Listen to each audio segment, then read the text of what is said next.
Hei! Mitäs jengille sinne kuuluu? Tää on General Takart ja tässä videossa käyn lävitse tällaisen B-Link-nimisen Android 6 TV-boksia.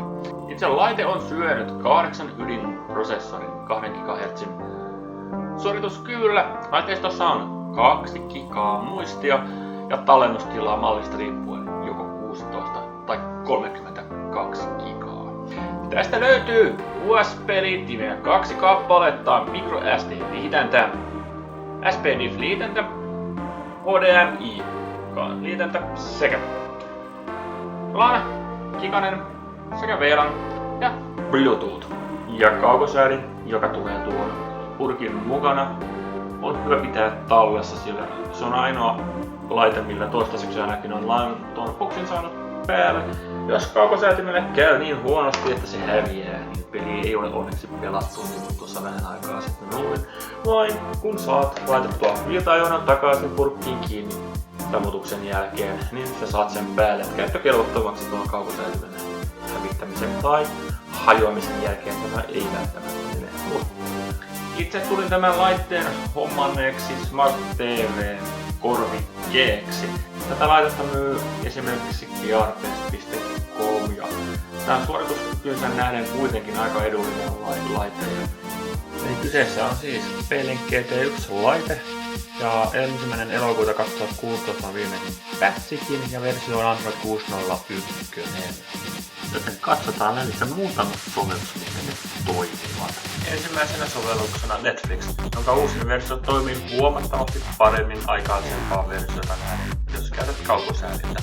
Aikaisemmissa versioissa menuissa oli täysin hukassa, kun ei aina tiedä missä kohtaa valikkoa on.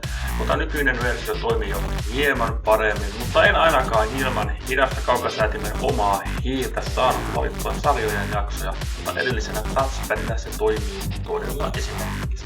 Yle Areena toimii kaukosäätimen kanssa käytettynä erinomaisesti, ja sen valikot ja toiminnot ovat loistava esimerkki siitä, miten sovellus kannattaa tehdä järkevästi Android-bokseja ajatellen, koska näissähän ei ole perinteisesti yhtään minkäänlaista kosketusnäyttöä itsessään, joten kaukosäätimen kanssa tätä ohjelmaa on esimerkiksi hyvä käyttää. Siitä pointsit Ylelle. Eli laitteiston kapasiteetti, multimedia eli video- ja musiikkitoistimena ovat todella hyvät ja mukana tulee esiasennettuna kodi valmiiden plugineen kanssa, mutta itse poistin ne omasta asennuksesta suosiolla, mutta perus monitoimisoftana se on todella monipuolinen. Ja siihen löytyy paljon käyttäjien tekemiä lisäosia, jolloin saat siitä todella hyvän videotoistimen, joka tukee hyvin kaukosäädintä ohjaimena ja kaiken kaikkiaan monipuolinen ohjelmisto. Eli siis seuraavaksi Box Play, joka on itselläni henkilökohtaisesti se, minkä takia tämän boksin alunperin hankkisin. Valitettavasti kaukosäätimen kanssa tätä on hirveän vaikea säädellä, mutta onneksi tuolla touchpadilla se onnistuu, mutta valitettavasti esimerkiksi Walking Dead ei toimi ollenkaan. Kun kerran kyseessä on Android-laite, niin Google Playstä löytyy paljon hyöty- ja peliohjelmia. Itse sain 360 padin toimimaan langattomasti tämän kanssa liittämällä USB-liitäntään tuon vastaanottimen. Valitettavasti kaikki pelit eivät tue erillisiä peliohjelmia ollenkaan, vaan suurin osa vaatii kosketusnäytöllisen puhelimen tai pad-laitteen.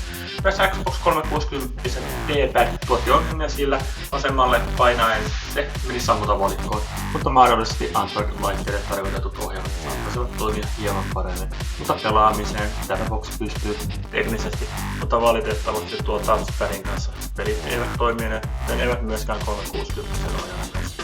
Osa peleistä toimi tiettyyn pisteeseen asti, loput taas eivät toimineet ollenkaan, joten valitettavasti pelaaminen jäi tällä kertaa hyvin vähäiseksi ilman erillistä Android-peliohjainta. Mutta kuten pelivideokaappauksesta huomaa, pelit toimivat kohtuullisen nopeasti. Katsotaan tilannetta uudelleen, kunhan joskus saan moka-ohjaimen hankittua.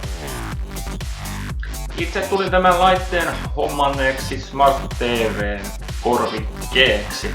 Android-laitteessa on se hyvä puoli, että siinä tulee Android-softat tulee. Ehkä haittapuolena on se, että kaikki sovellukset ei ole suunniteltu sitä näkökulmaa nähden, että sulla on laite, missä ei ole kosketusnäyttöä. Kun softaa ei ole tehty kaukosäädin käyttöä varten, niin kaukosäätimellä on aika hankala etsiä Esimerkiksi Netflixissä sai välillä arvutella, että missä sun valikkos oli.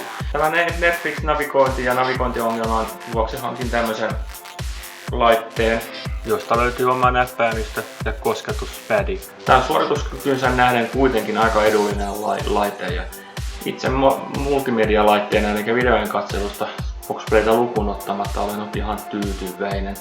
Mitä parasta tätä löytyy Gearbestiltä, löytyy myös EU-varastosta eli Euroopasta lähettävät sen ja Suomeen menevällä sähköplugilla vielä kaiken lisäksi, niin ei tarvitse pelätä tulleja.